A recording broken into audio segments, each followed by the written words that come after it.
Assalamualaikum warahmatullahi wabarakatuh. Waalaikumsalam warahmatullahi wabarakatuh.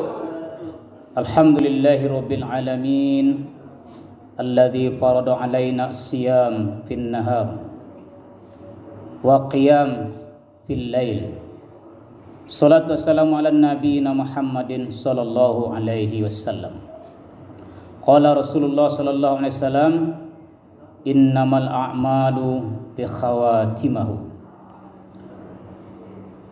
Yang sama-sama kita hormati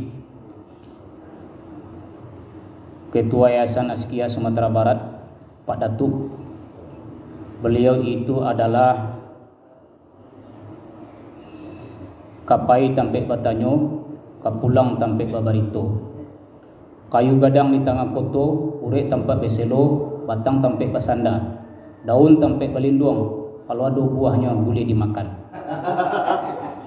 Yang hari ini dapat buah dari Pak Datuk, bersyukur kepada Allah. Kemudian bapak-bapak jamaah itikaf rahimakumullah, ketek nak disebut nama, kadang nak dipuji gala.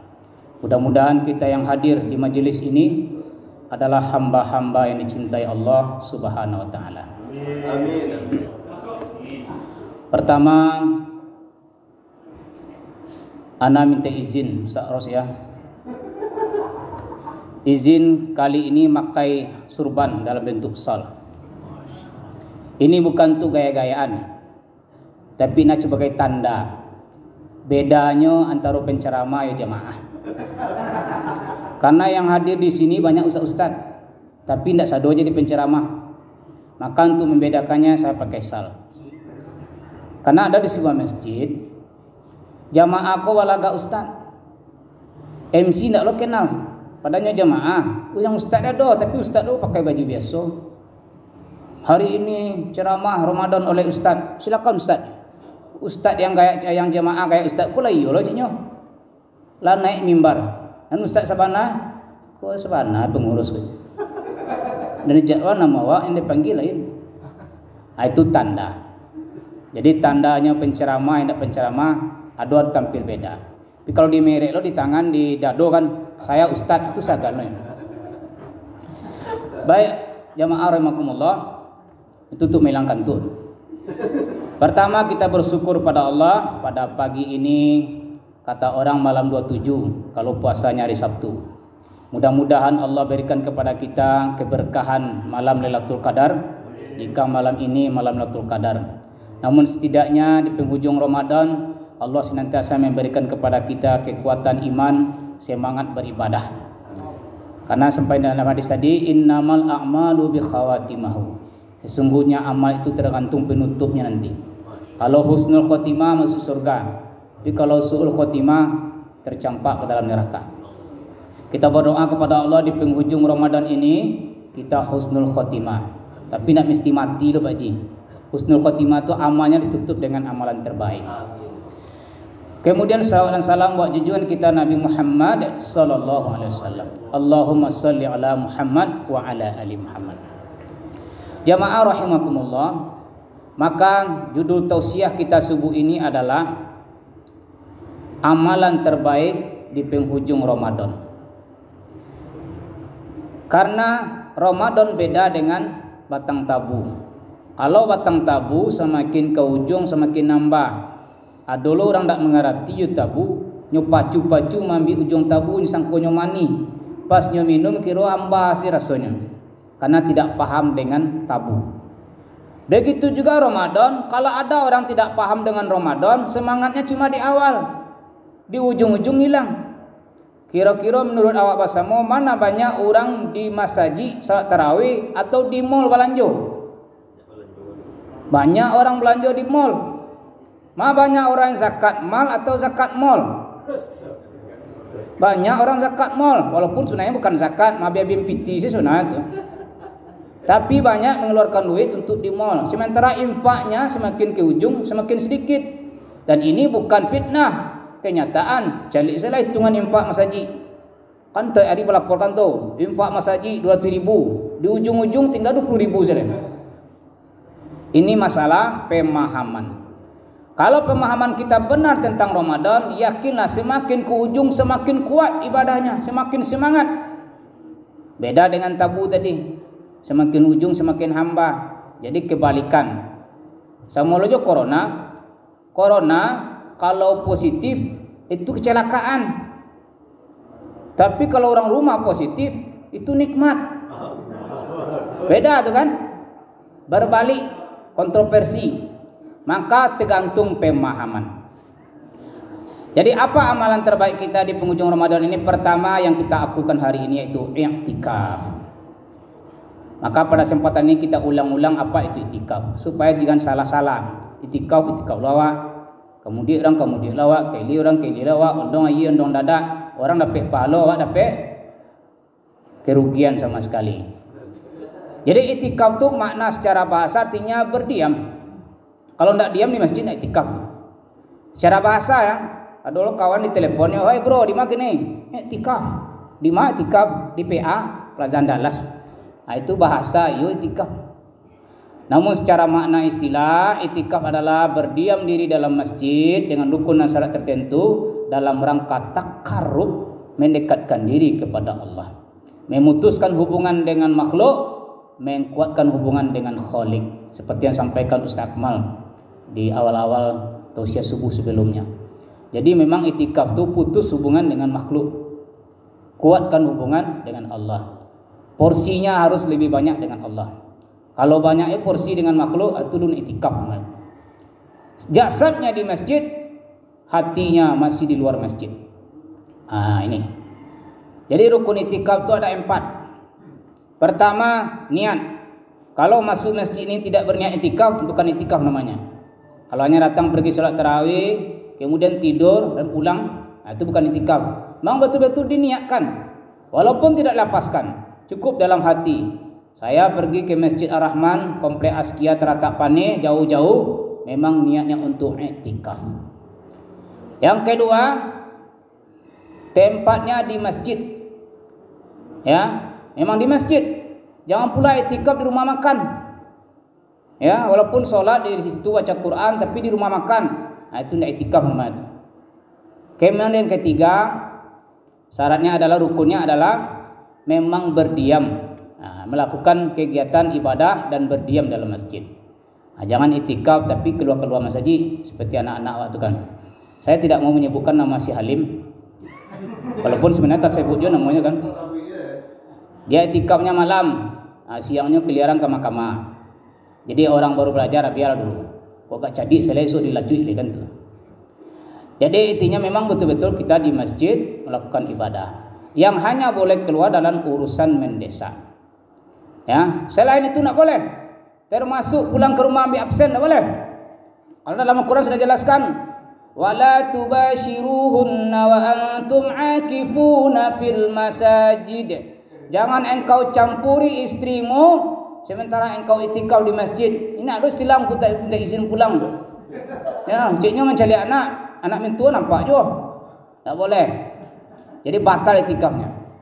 Maka kalau i'tikaf itu tinggalkan semuanya. Ya, termasuk anak istri. Kalau supaya aman, ajak pula istri i'tikaf. Kalau memang tidak ada kendala. Terus memang i'tikaf itu syaratnya ada orangnya. Namanya mu'takif ya.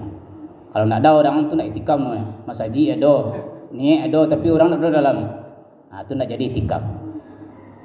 Bapak-bapak, saudara-saudara rahimakumullah, maka Allah berikan keutamaan dalam i'tikaf, karena ini adalah amalan terbaik di penghujung Ramadan. Di antara keutamaannya adalah peluang terbesar untuk mendapatkan malam Lailatul Qadar.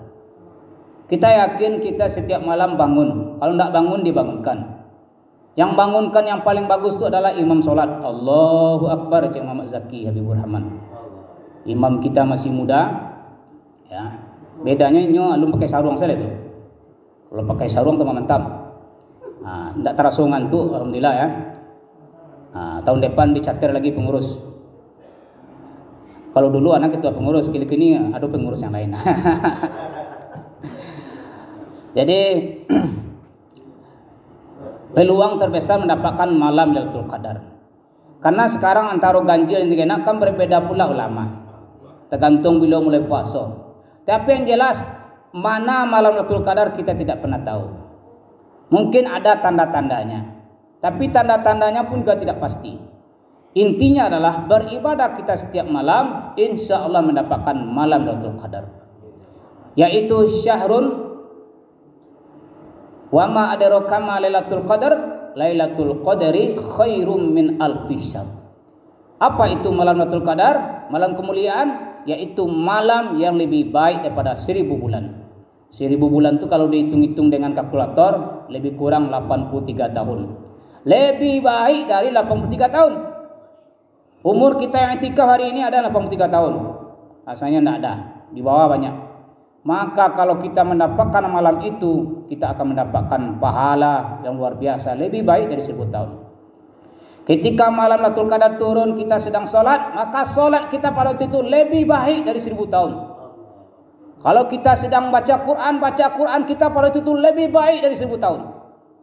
Kalau kita sedang berzikir, beristighfar, maka zikir dan istighfar kita pada waktu itu lebih baik dari 1000 tahun. Subhanallah. Ini luar biasa yang diberikan oleh Allah kepada umat Muhammad. Umat terdahulu tidak ada. Jadi kalau kita mau mengalahkan ibadahnya umat Nabi Musa yang sholatnya lebih 50 kali sehari, ya dengan Lailatul Qadar. Umat-umat terdahulu usianya luar biasa, banyak. Kita terkenal dengan Nabi Nuh, beliau saja berdakwah 999 tahun. Kira-kira para umum umatnya ketika itu. Mungkin lebih 1000 tahun. Namun dengan Allah memberikan malam Lailatul Qadar, kita bisa mengalahkan ibadah-ibadah yang terdahulu. Maka wajarlah Nabi Muhammad beserta umatnya lebih dahulu masuk surga dibandingkan yang lain. Itu yang pertama. Yang kedua, keutamaan i'tikaf itu kita akan mendapatkan pahala yang tidak pernah putus. Selagi berada dalam masjid, insya Allah tempat yang terbaik. Khairum makan al-masjid wa syarrul makan as-suq. Sebaik-baik tempat itu masjid. Karena di masjid ini tidak akan mungkin kita bermaksiat kepada Allah SWT. Hati kita terjaga karena kita berada di rumah Allah. Kita dilindungi oleh Allah karena kita adalah tetamunya Allah. Tapi kalau buruk tempat itu dah pasar. Tak sengaja lah 2 minggu yang lalu Pak Ji pergi ke pasar. Wabuko wasamo mencari pembukuan, mencari pisang. Tahu-taunya betul kata Rasulullah, di pasar itu tempat terburuk. Yang salamu ko semulai awal Ramadan tak pernah mendengar kata-kata ampek santiang. Oh sobok di pasar tu. Ibu-ibu baca cakap je apa-apa bagi kira tu. Tentu dak baca cakap fisik, dak baca cakap mulut. Kalau ampek santiang tu masya-Allah. Itu masuk ke telinga kita. Dampaknya tetap buruk kepada telinga kita. Maka lebih baik kita di masjid yang kita dengarkan suara baca Quran, ya, yang kita dengarkan suara imam dan seterusnya suara orang berzikir dan seterusnya, dibandingkan kita pergi ke pasar. Maka di penghujung Ramadan kok jangan niat lo pergi ke pasar apa-apa. Bahaya untuk bisa merusak ruh kita yang sedang dibersihkan bersama Ramadan ini. Itu yang kedua ya. Pahala tak pernah putus. Yang ketiga, dengan i'tikaf kita terhindar dari perbuatan maksiat seperti kita sampaikan tadi. Insya Allah selama di masjid i'tikaf maksiat itu jauh. Dengan harapan nanti luar biasa hati kita akan semakin hari semakin bersih. Nah, itulah i'tikaf. Maka laksanakan rukunnya, kemudian penuhi sunnah-sunnahnya.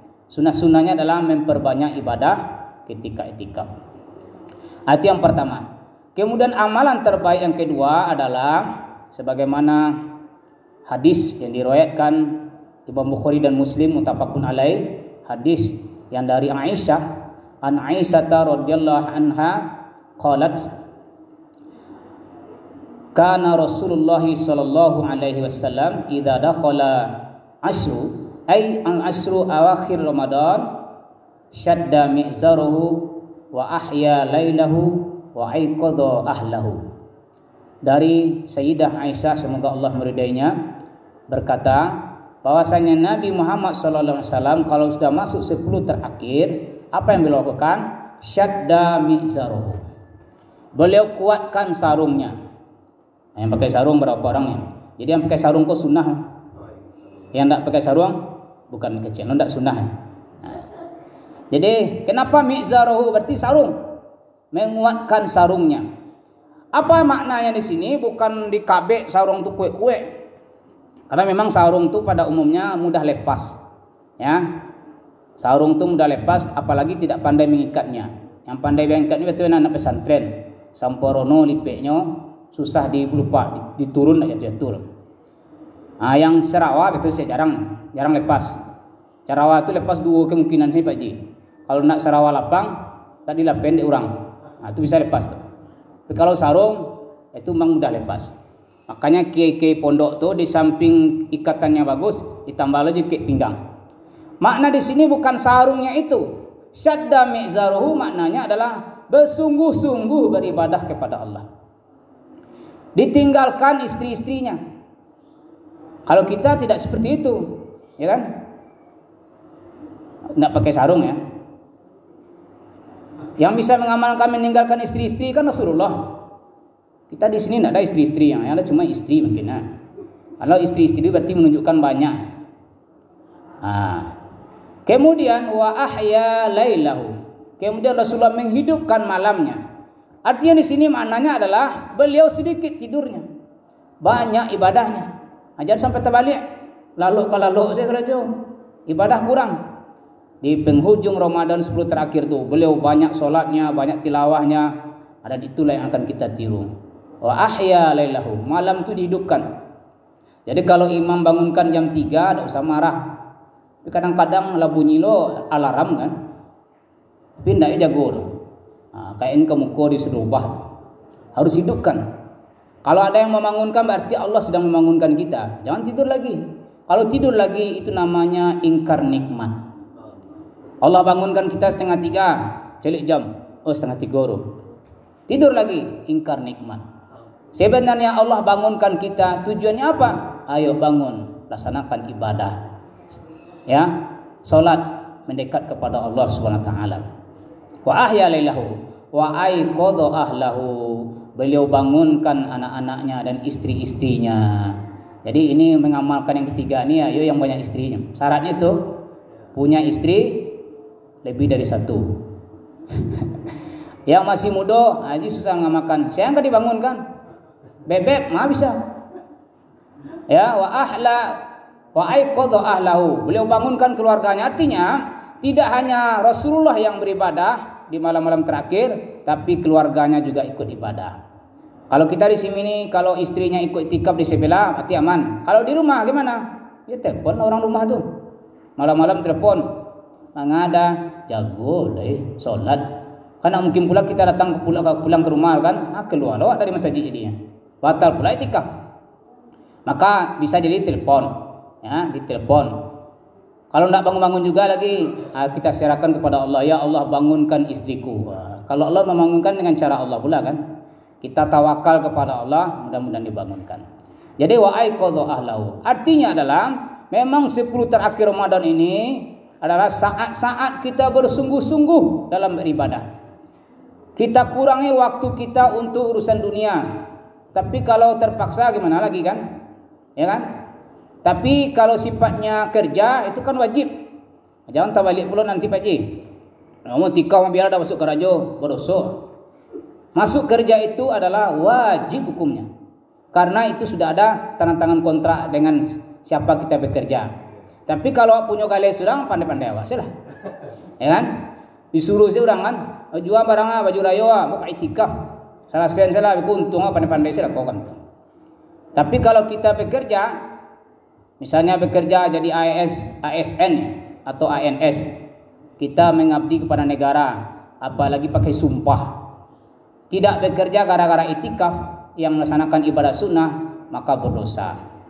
Bahkan Rasulullah mengatakan memenuhi kebutuhan orang lain lebih baik daripada itikaf di masjidku. Jadi yang wajib lebih baik diutamakan dibandingkan yang sunnah. Barangkali ini yang diamalkan oleh ustaz-ustaz kita yang masih keluar malam-malam di 10 terakhir. Diundang oleh jamaah, undangan kan wajib.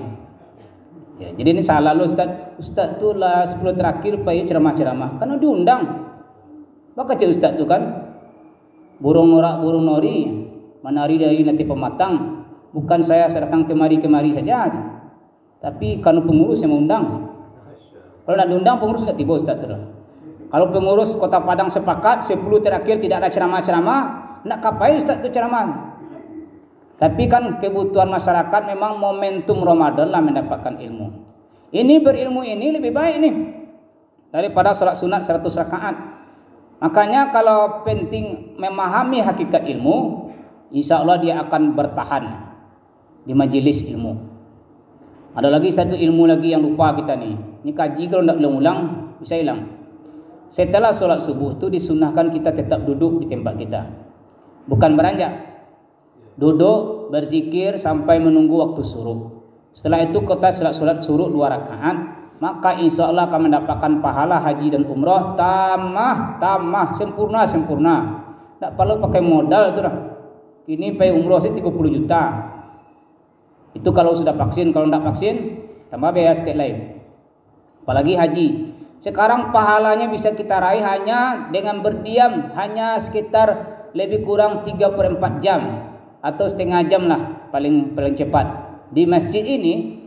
Tidak beranjak di tempat duduk lah, artiannya kalau BAK tersasak tak keluar patahan cari pahala umroh. Tidak juga seperti itu ya. Artinya kita posisi tetap di masjid, nanti pas waktu syuruk masuk lebih kurang 10 sampai 15 menit kita sholat sunat syuruk. Insya Allah mendapatkan pahala haji dan umrah tamah. Itu adalah beribadah dengan ilmu. Kalau tidak tentu akan lebih banyak jamaah masjid musola itu setiap subuh itu langsung fantasiru fil ard sesuai dengan perintah Allah katanya kan. Padahal kita ditunahkan untuk berdiam sebentar. Bapak-bapak jamaah itikaf rahimakumullah. Jadi yang pertama tadi itikaf, yang kedua menghidupkan malam-malam dengan ibadah. Yang ketiga adalah memperbanyak infak. Nah, ya pengurus, jangan ketidiam itu sekali. Ini langsung dipraktekan. Kenapa? Dicontohkan oleh Rasulullah SAW. Semakin ke ujung Rasulullah itu berimpak bagaikan angin, para kancang. Jadi apa yang ada di saku keluarkan semuanya, mengalir begitu saja. Karena momen-momen berimpak yang nilai pahalanya tinggi itu ya di Ramadan. Jangan terbalik. Pas Idul Fitri itu banyak berimpak tuh. Hamba Allah 2 juta, hamba Allah 5 juta. Itulah habis maksudnya bro. Di Ramadan ini sebenarnya pahala sunat, ibadah sunat sama dengan ibadah wajib. Ibadah wajib diberi balasan 70 kali lipat. Jadi kalau di Idul Fitri kau dapat sisa-sisa Ramadan sedimpaan. Kadang baru setengah jam Idul Fitri karena bahasa boy hamba Allah tapi orang jalan ya. Nah, kan kalau 1 juta bahasa boy, tapi kalau 1.000 bahasa lain saya dari katidiang. Pengurus jalankan langsung impak tuh. Apalagi pagi-pagi ini doa malaikat cuma 1. Ya. Yang turun 2 itu berdoa. Doa yang pertama kata malaikat, ya Allah siapa yang bermurah pagi ini lipat gandakan rizkinya. Jadi kalau ingin dapat rizki yang lebih banyak infak pagi-pagi, ya kan. Kemudian malaikat satu lagi, siapa yang pelit. Yang pelit ini bukan arti yang tidak berimpak ya. Memang piti ya tapi tidak mau mengeluarkan impak, maka habiskan hartanya. Doa luar biasa. Kira-kira doa malaikat ini dikabulkan Allah tidak? Kalau memang sengaja tidak mau berimpak karena pelit, maka mungkin dikabulkan Allah. Jadi dia akan selalu merasa kekurangan, ya kan? Tapi kalau yang biasa berimpak, dia akan merasakan nikmat yang bertambah. Nah itu. Jadi setiap pagi besok pengurus jalankan ketidiang. Kini awak lo merintai pengurus ya, pada awak dulu pengurusnya nah. Jadi infak. Kadang-kadang kita ada juga bawa infak kan, penceramah-ceramah. Besok penceramah itu kan ada gilir infak. Tapi sayang katidiangnya lewat ketika ustaz tagak di mimbar. Kan tuh. Itu cadik lo ustaznya kan, enggak mungkin lo kok ya, nampak benar lo kan. Padahal infak adalah banyak. Berikutnya yang terakhir adalah yang kita cari di Ramadan ini adalah ampunan Allah Subhanahu wa taala. Kita ada sebuah hadis yang mungkin kita khawatir kalau kita kena di hadis ini.